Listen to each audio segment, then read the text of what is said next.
Hero Raj Tarun Lavanya కేసులో పోలీసులు charge sheet దాఖలు చేశారు. చార్జ్ షీట్లో రాజ్ తరుణ్ ను నిందితుడిగా చేర్చారు పోలీసులు. లావణ్యతో రాజ్ తరుణ్ 10 ఏళ్లు సహజీవనం చేసినట్లు పేర్కొన్నారు. 10 ఏళ్ల పాటు రాజ్ తరుణ్ లావణ్య ఒకే ఇంట్లో ఉన్నారని చార్జ్ షీట్లో పోలీసులు పేర్కొన్నారు.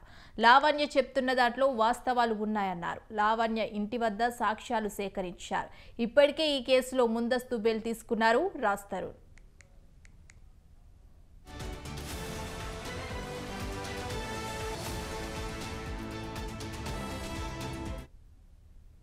ఇదే అంశంపై మరింత సమాచారం మా కరెస్పాండెంట్ పవన్ ఫోన్ ద్వారా అందిస్తారు. పవన్, చెప్పండి, లావణ్య రాజ్ తరుణ్ కేసులో రాజ్ తరుణ్ ని నిందితుడిగా చేర్చినట్టు తెలుస్తోంది. అప్డేట్స్ ఏంటి?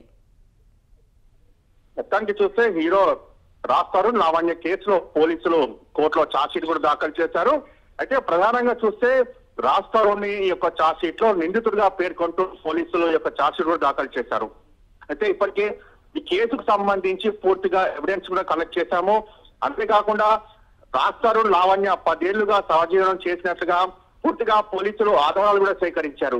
అంతేకాకుండా 10 ఏళ్ల పాటు లావణ్య, అంతేకాకుండా వారి ఇంటి చుట్టుపక్కల ప్రాంతాల్లో కూడా పూర్తిగా విచారణ కొనసాగించాము. విచారణలో భాగంగా కొంతమంది సాక్షి కూడా చెప్పారు. అయితే కేసుకు సంబంధించి రాజ్ తరుణ్ ముందస్తు బెయిల్ కూడా తీసుకున్నారు. ప్రజెంట్ బెయిల్ పైన ఉన్నారని మాత్రం ప్రధానంగా ఛార్జ్ షీట్ లో కూడా పేర్కొన్నారు. అయితే ఇప్పటికే లావణ్య చెప్పిన అన్ని కూడా సాక్ష్యాధారాలు కూడా తమకు సమర్పించింది.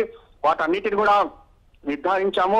ఎందుకంటే ఆ సాక్ష్యాలన్నీ కూడా పూర్తిగా రాజ్ తరుణ్ అందులో ఇన్వాల్వ్మెంట్ అయి ఉన్నారని చెప్పి కూడా ప్రధానంగా ఇటు ఛార్జ్ షీట్ లో కూడా పేర్కొన్నారు. మొత్తానికి మాత్రం ఈ కేసుకు సంబంధించి ఛార్జ్ షీట్ లో రాజ్ తరుణ్ ని నిందితుడిగా పోలీసులు చేర్చారు.